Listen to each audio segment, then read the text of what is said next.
अच्छा, इसीलिए मेरी भूखी मुझे स्वीट टू बुलाती है।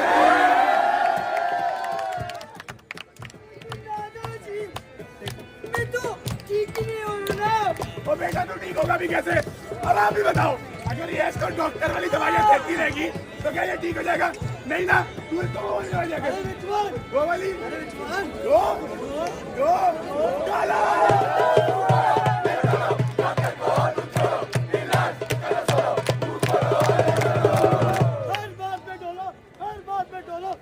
मास्टर के चाचा की फूफड़ की एक्स गर्लफ्रेंड डोलो खाने कारण मर गई थी डैडी जी। हाय देखा आपने कैसे हर समय चे करती रहती है। काकू से तो पूछ ले कैसा लग रहा काकू? एकदम क्रेजी। एकदम crazy. You continue with your चे मी काकू लास्ट परफॉर्मेंस ऐसी है आइसक्रीम।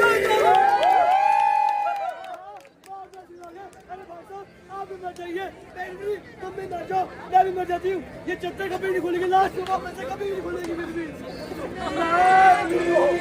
मर गया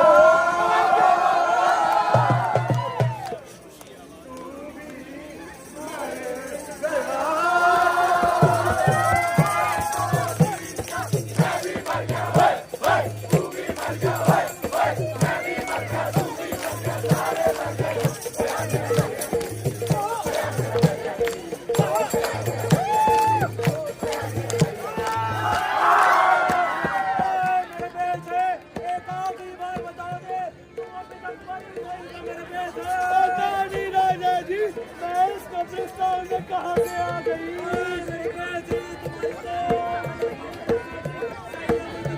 I don't know what happened. You help me, please. बहुत ज़्यादा मिला होगा कैमरे वाले भाई साहब। नहीं राजा जी, इतना प्रिस्क्राइब है, मिलना चाहिए, उतना मिलेगा ना भाई साहब। ओवरडोज हो गया।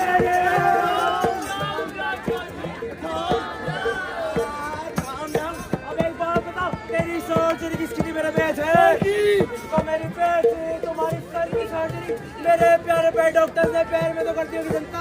नहीं राजा जी, सर की सर्जरी सर भी होगी ना, पैर में थोड़ी होगी। बोल दे रहे हो लास्ट में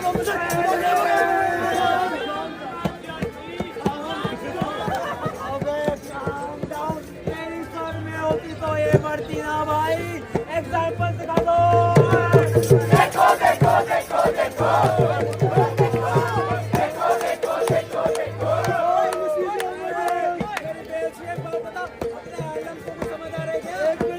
नहीं आ रहा है मेरे पेट को। मान लो ये एग्जांपल तुम्हारे साथ रियल लाइफ होते तो इसको बोलते हैं मेरे को।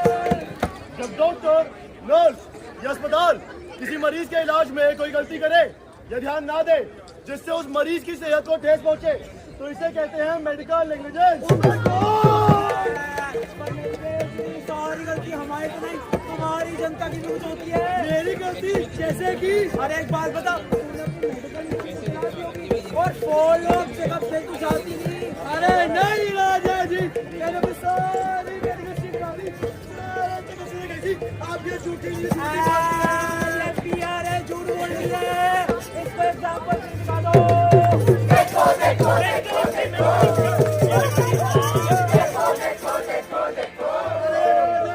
क्या हो रहा है? इसको बोलते हैं कॉन्ट्रीब्यूटरी मेडिकल नेग्लिजेंस।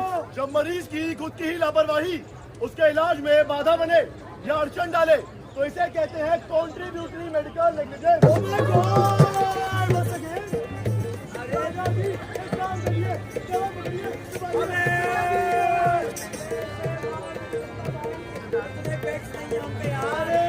कैसे बैठ मैं अपनी मरीजों की किसकी बेटी उसको माना था गरीबों पे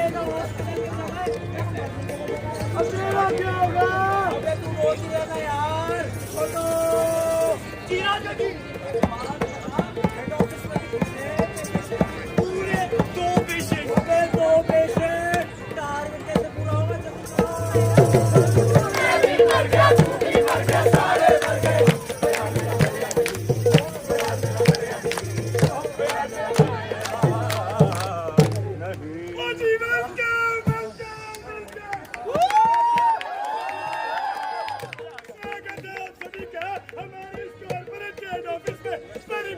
एक आखिरी बार इन दोनों को बधाई दे दीजिए।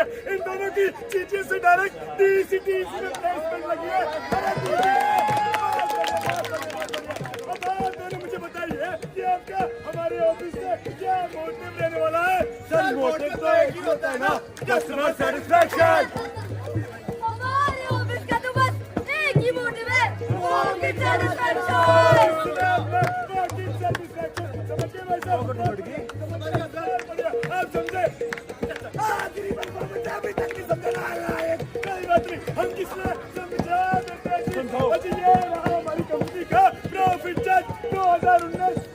मेरा टारगेट था 1000 पेशेंट का, पर मैं तो अपना फल नहीं कर पाई। अरे मैं अपने दादा आपको भी हो रहा है भाई, आपको बोला हमारे पेशेंट को ताकि हमारा टारगेट कंप्लीट हो जाए। और जी फिर आ गया मेरे favourite Covid boy.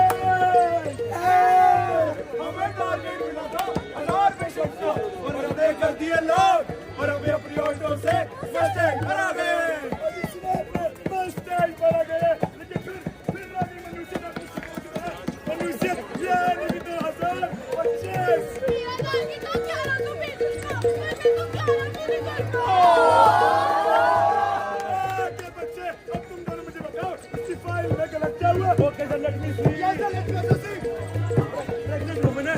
35 weeks pregnant है। Blood test normal, normal, heart beat normal. सब कुछ नॉर्मल है सर। हाँ तो सब ठीक है। अरे सब कुछ ठीक है, यही तो ठीक नहीं है। अब भाई साहब, अरे साइबर क्राइम की दुनिया, क्या बात है। आप बताइए मुझे, अगर आपके पास कोई पेशेंट आता है तो आप सबसे बड़ा सवाल उससे क्या पूछेंगे? सर उससे हम वही पूछेंगे ना जो हमें सिखाया गया है कि आपको कार चलाते हो? BMW। अगर आप BMW चलाते हो तो आपकी तो नॉर्मल डिलीवरी हो नहीं सकती। आपका बच्चा पेट में ही ड्रिफ्ट मार के भगवान के पास डिलीवर हो जाएगा। देखा, बड़ी जल्दी मान गई सी सेक्शन के लिए। देखो बेटे, तो सी सेक्शन के लिए जाएंगे। निकला तो क्यों आगे 660 इंजेक्शन, बस 660 तो नीड ही नहीं है। ये अरे अभी तक नहीं समझ आया नालायक। नीड पेशेंट को लीजिए, डॉक्टर को दिए, क्यों आगे 2700 ग्राम। सर हाथ तो ही होते हैं ना। हाथ तो होते हैं। अरे ग्रेट, हम कौन है? सालों में से कौन है? डॉक्टर किसका रूप होते हैं? भगवान के भगवान के। भगवान के हाथ की गिन सकते हैं? नहीं गिन सकता ना भगवान के। तो तुम लिखोगे, चलो एडमिट लिख दो। हाँ, भगवान की दुनिया फिर से लिख दो। हाँ, लिख दो। हाँ, लिख दो। हाँ, काम लिख दो। सब कुछ लिख दो। बस, बस। 35 lakh. Madam D, BMW 3 Series Water.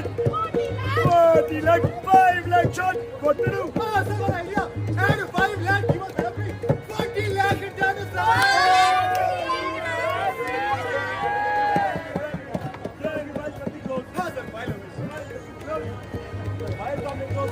और प्रॉफिट भी बढ़ गया लेकिन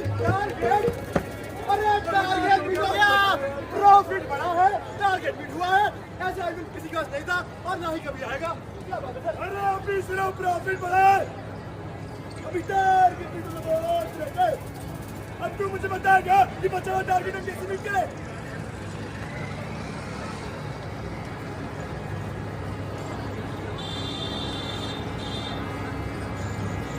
टारगेट दोबारा बढ़ गया।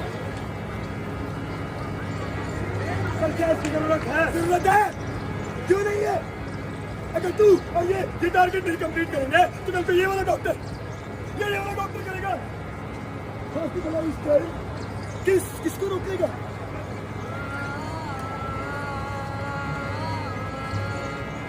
पर सर मेरी शपथ, मेरा सुनोगा क्या सर? ये 8 साल की डिग्री मैंने इसलिए दी थी कि मैं अपने टारगेट कंप्लीट कर सकूं सर। ये पेशेंट आपके लिए महज एक फल होंगे। मुझे इनमें दिखता है वो बच्चा, उन्हें नहीं जान जिसकी आपको मैं कल के लिए लाखों अरमान है। वो माँ जो मेरे पास पिछले एक हफ्ते से आ रही है इस उम्मीद में कि मैं सब हल कर दूंगा। एक बार सोचा तो सर, एक बार भगवान की तरफ मिला। अरे भाई तो हम किसके रूप होते हैं? भगवान के। भगवान के ना। और भगवान अगर जान दे सकता है तो जान ले भी तो सकता है। Let's do that.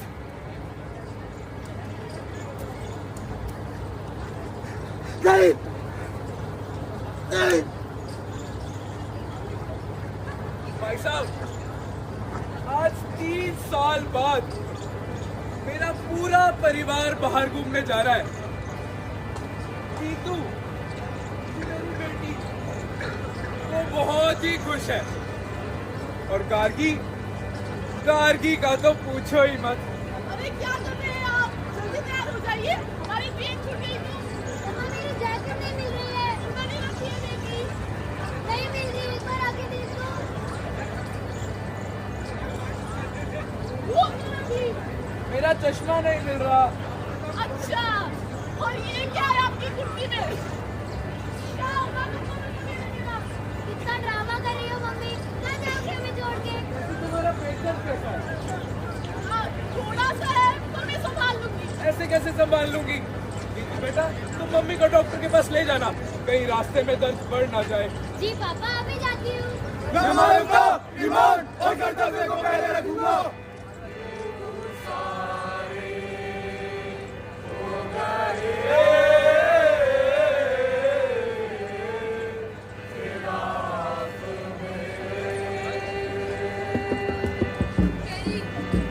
मेरी कोई गलती नहीं थी।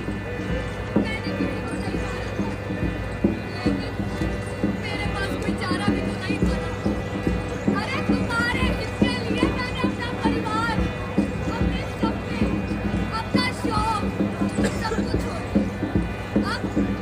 अब सिर्फ मेरी मौत ही मेरी बेगुनाही को साबित कर सकती है। बस मेरे जाने के बाद मेरे परिवार को परेशान मत करना। एक बार अपने परिवार, सपने और संस्था का साथ बहुत देगा।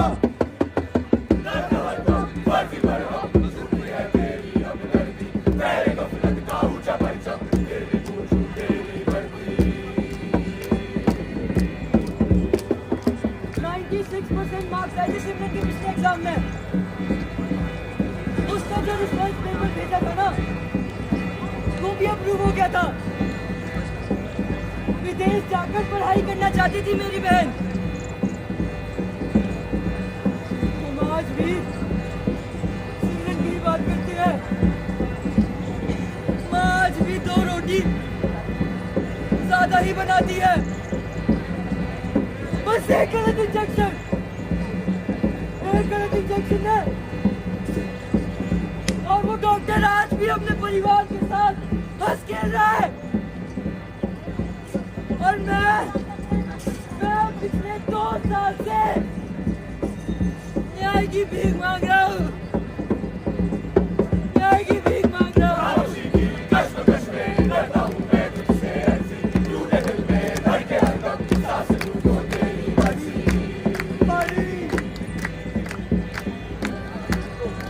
पानी मांगा था दवाई खाने के लिए। मेरी माँ ने भी तो पानी मांगा था। पर क्या मिला?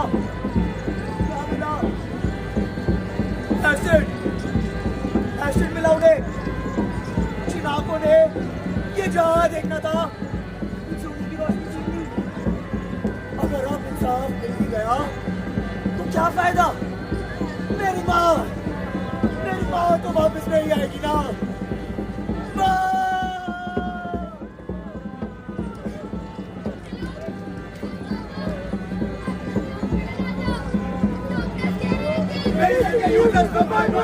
अभी सर्जरी करनी पड़ेगी। सर्जरी? इस वक्त पर सर्जरी करना बहुत रिस्की है। सुना आपने? सुना? मैं इस ऊपर साइड नहीं कर सकता। तुम्हें समझ नहीं आता? पेशेंट बताइए आप जल्दी पेमेंट कर दीजिए, उसके बिना सर्जरी शुरू नहीं होगी। मेरा इंश्योरेंस कवर कर देगा। आपका पैकेज खत्म हो गया। मैं गवर्नमेंट एम्प्लॉई हूँ। पेशेंट कभी भी मर सकता है। आप सर्जरी शुरू कर दीजिए। पेशेंट रेडी है, इधर एनेस्थीसिया दो, सर्जरी शुरू करिए। कोई किसी से पूरी तरह से हमारे पास करते हैं। डॉक्टर सर्जरी कर रहे हैं, सब अच्छा ही होगा।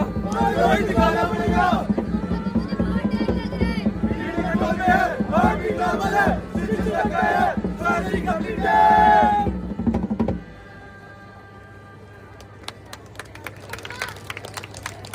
अब ठीक हो ना? हाँ बेटा, मैं बिल्कुल ठीक हूँ। मुझे कुछ नहीं होगा। ऐसे मत बोलो मम्मी, आपको कुछ नहीं होगा। अब तो बड़ी हो गई है ना, इस घर की बेटी है। मुझे बहुत ज्यादा डर लग रहा है।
सिस्टम ही खराब है, लेकिन हम इसमें कर भी क्या सकते हैं?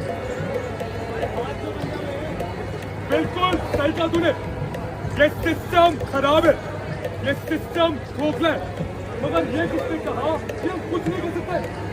सबसे जरूरी चीज तो ये है कि हम समझे और माने कि मेडिकल एविडेंस एक समस्या है और इसके खिलाफ आवाज उठाए। ठीक है, मैं तो हिम्मत करके आवाज उठा दूंगा, लेकिन क्या कोई मेरा साथ देगा? और क्या मैं इनसे लड़ भी पाऊंगा? एक संविधान ने हमें कुछ कानून हक दिए, जैसे कि आर्टिकल 21 और आरटीआई, इसका इस्तेमाल करके हम सरकार से सवाल पूछ सकते हैं। और मुझे चीज बताओ, जब तुम डॉक्टर के पास जाते हैं तो क्या उसका कोई बैकग्राउंड चेक करता है? बैकग्राउंड चेक, और वो भी डॉक्टर का। अगर कोई इंसान 10 साल लगाकर डॉक्टर बन रहा हो तो वो झूठ थोड़ी ना बोल रहा होगा। बस इसी लापरवाही के कारण पैदा होता है मेडिकल एविडेंस। क्या आपको पता है कि WHO की रिपोर्ट के अकॉर्डिंग इंडिया में 57%, जी हाँ 57% डॉक्टर्स प्रॉपरली क्वालिफाइड नहीं है। यानी एक मिनट, लेकिन मुझे कैसे पता चलेगा कि कोई डॉक्टर प्रॉपरली क्वालिफाइड है या नहीं? एक वेबसाइट है इंडियन मेडिकल रजिस्टर, इसका इस्तेमाल करके हम ये जान सकते हैं कि कौन सा डॉक्टर कितने क्वालिफाइड है। हम ये तक जान सकते हैं कि कौन सा डॉक्टर ब्लैकलिस्टेड है, मगर अगर फिर भी सको ना तो सेकंड ओपिनियन लेने से कतराना मत, क्योंकि सारे डॉक्टर्स खराब नहीं होते। बहुत सारे डॉक्टर ऐसे भी हैं जो अपने काम पूरी ईमानदारी से करते हैं। वो कहावत है ना मैम, अगर तालाब की एक मछली गंदी है तो इसका मतलब ये नहीं कि पूरा तालाब ही गंदा हो। और सारी गलती तो डॉक्टर की भी नहीं होती, बहुत सारी गलती हमारी भी होती है। इसे कहते हैं contributory medical negligence. Contributory medical यानी कि हमारी गलती, लेकिन हम इस गलती को सुधार कैसे सकते हैं? इसको ठीक करने के बहुत तरीके हैं, जैसे कि रेगुलर हेल्थ चेकअप के लिए जाना, डॉक्टर को भी पूरी मेडिकल हिस्ट्री बताना, और सबसे जरूरी अपनी सेहत का ध्यान रखना, क्योंकि हमारी जिंदगी में बहुत सारी परेशानियां हो सकती है, लेकिन खराब सेहत के सामने ना सब छूट रहती है। पैसा, प्यार, कम सब अपना सेहत के सामने पीछा ही लगता है। आज के बाद शायद ये किरदार बदल जाएंगे, शायद इस कहानी के लोग बदल जाएंगे, लेकिन उद्देश्य तो हमेशा यही रहेगा ना तो हमेशा से था, आज सबको मेडिकल एविडेंस के बारे में जागरूक करना, क्योंकि हम थे मनस्तंत्र और ये थी हमारी प्रस्तुति पताल। धन्यवाद।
कितना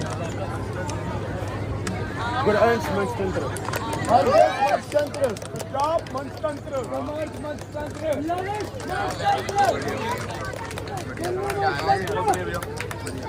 कांग्रेस मंचतंत्र जगदोर मंचतंत्र